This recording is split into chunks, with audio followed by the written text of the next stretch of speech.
हाँ, मैं एक दिन चाचा जी के घर गई थी अपने गाजियाबाद। तो रात का टाइम था, तो मैं वहां पे ना मतलब चाचा जी से जिद किया कि मुझे स्कूटी सिखा दो, मुझे स्कूटी नहीं आती है। उन्होंने बोला कि ठीक है।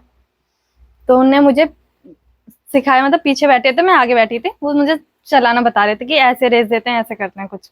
तो मैंने कि ठीक है, मैंने बोला कि आप उतर जाओ, मैं चलाऊंगी। अब मैं सीख गई। उनके उनके ना वहाँ पे मतलब जगह खाली है, पूरी प्लॉट सा पूरा खाली है वहाँ पे ना, कुछ भी नहीं है, पत्थर नहीं, कुछ कुछ भी नहीं था। ठीक है, तो मैं ना मैंने बोला कि आप चले जाओ, मैं धीरे धीरे चलाऊंगी, स्पीड बिल्कुल नहीं करूंगी, ना रेस दबाऊंगी, कुछ नहीं, एकदम नॉर्मल चलाऊंगी। मैंने बोला कि ठीक है। तो फिर उसके बाद में बोला कि ठीक है, वहां पे सब थे, सब मुझे देख भी रहे थे कि मैं चला रही हूँ। मैंने बोला कि चला रही हूँ, कोई ना। मेरी बहन बोली मुझे भी बिठा के चला ले। मैंने बोला नहीं, अकेले। वो बोलते रह गई, मैं चले गई। और कब उस प्लॉट से बाहर आ गई, नाली में गिर गई। मुझे कुछ नहीं पता। उस स्कूटी का टायर नाली में, मैं बाहर गिरी हूँ रोड पर, मेरे पैर में लगी हुई थी बहुत, मतलब ऐसे पूरा छिल सा गया था, और मेरी जींस फट गई थी। और मैं अपने लिए नहीं रो रही थी कि मेरे को लग गया, मैं अपनी जींस के लिए रो रही थी। मैंने पहली बार नई जींस पहनी, वो फट गई।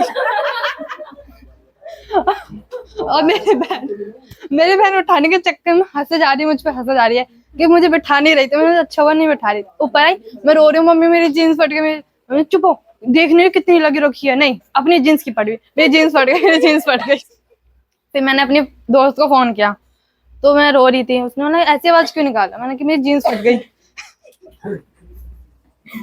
तो कह रही कैसे, मैंने स्कूटी से गिर गई मैं। तो कह रही अच्छा। फिर एक हफ्ता ही होता है, मैं जाती हूँ वैक्सीन लगवाने के लिए, अपनी सेकंड डोज थी मेरी। फिर उसके बाद में मैं वहां पे गई, तो वहां पे बंद था, स्कूल में ही लगती थी, तो स्कूल बंद था, मैं आ रही थी। तो स्कूटी वाले ने क्या किया, मतलब बहुत सारी गाय आ रही थी, गाय को बचाने के चक्कर में उसने मुझे ठोक दिया। उसने मुझे ठोक दिया और मैं पूरी गिर गई, मतलब यहाँ पे रू, और मैं वहां पे फर्स्ट वाले कैबिन में जाके इतना मतलब पैर घसीटा मेरा, मेरी दूसरी भी जींस फट गई। अब इस बार मुझे इसलिए दुख हुआ, मेरी पहली वाली चोट ठीक नहीं हुई, उसी के ऊपर दूसरी चढ़ गई। फ्राइडे वाले दिन वहाँ पे इसलिए गया था कि मुझे थोड़ा वहाँ पे पैरानॉर्मल एक्टिविटी दिखी थी। ये हुआ था, मतलब एक्चुअली स्टार्टिंग में जब आई थी ना, तो ये था कि एक बार ना मतलब बैठ के काम कर रही थी मैं अपना, किसी काम से मैं नीचे गई, तो वहाँ मैं लॉक लगा के गई थी। मैं लौट के आई तो तब भी लॉक ठीक था, फिर मैंने गेट के पीछे लॉक लगा दिया वापस से। फिर मुझे नीचे काम से जाना पड़ा, मैं फिर गई, जब मैंने जल्दी लॉक करा ना, वो चाबी अपने आप मुड़ गई थी। हाँ, और मैं घर में अकेली थी। हाँ है, पता किया था ना, मेरे सामने जो जहाँ पे रह रही हूँ ना, उसके सामने ग्रोसरी स्टोर है, तो जो अंकल है ना, पहले वो भी वहीं रह रहे थे, ठीक है, नीचे ग्राउंड फ्लोर में। उनने भी अपना रूम चेंज किया, उनने ये पहले बताई नहीं थी। उनके 3 बच्चे थे, उनका एक छोटा बेटा था, वो वहीं पे उसकी डेथ हुई थी, और उनको भी, दीदी को भी ना बच्चा ही दिखा था वो उस दिन। मेरी लाइफ का सबसे चैलेंजिंग टाइम जो आया, मेरे पिताजी की तबीयत खराब हुई। जिस टाइम डॉक्टर ने बोला उनको कैंसर है, तो उस टाइम मेरा दिमाग काम करना बंद कर दिया था। मैं रोते हुए सुल्तानपुर से घर गया प्रतापगढ़। उसके बाद मैंने एक दिन भी देर नहीं किया, उनको लेके तुरंत दिल्ली आया। दिल्ली में इलाज नहीं हुआ, फिर मुंबई गया, फिर मुंबई से इलाज नहीं हुआ, फिर बनारस गया। वहाँ जाके पूरा दिन रात मैंने एक कर दिया, बिना खाए बिना सोए। अब जाके मेरे पिताजी ठीक है। बताता हूँ क्या हुआ कि एक दिन हम लोग अपने कैबिन में बैठे हुए थे, और मेरा ऐसा था, मेरा होंठ थोड़ा सा वो सूजा, तो कशिश ने एक लिप बाम दिया, और जब मैंने लगा लिया तो ये मैंने उसकी डेट देखी, डेट एक्सपायरी निकला। तो मैंने पूछा ये कहाँ से मिला, तो बोल रही कि मेरे घर में ऐसी पड़ी हुई थी, मैं लेके रखी हूँ। वो नहीं, वो और अभी भी लगा रही है।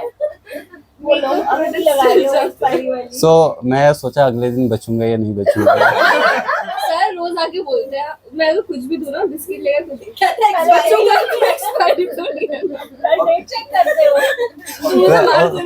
उस दिन मैंने एक बार देखा, मैंने कहा कि होंठों के द्वारा मतलब चला जाता है, रिएक्शन भी हो सकता है, और वो 2021 या 22 का वो एक्सपायर हो चुका है, 21 का।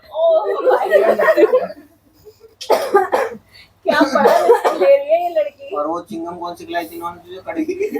तो मुझे क्यों नहीं बताया? एक दोबारा इन्होंने जब च्युइंगम दिया था, एक च्युइंगम था इसमें लंबा वाला, 3-4 उसमें थे। सो खाने के बाद आई थिंक 5 मिनट के बाद हल्का कड़वा कड़वा सा लगने लगा, मुझे लगा फिर से एक्सपायरी टेस्ट ही वैसा था।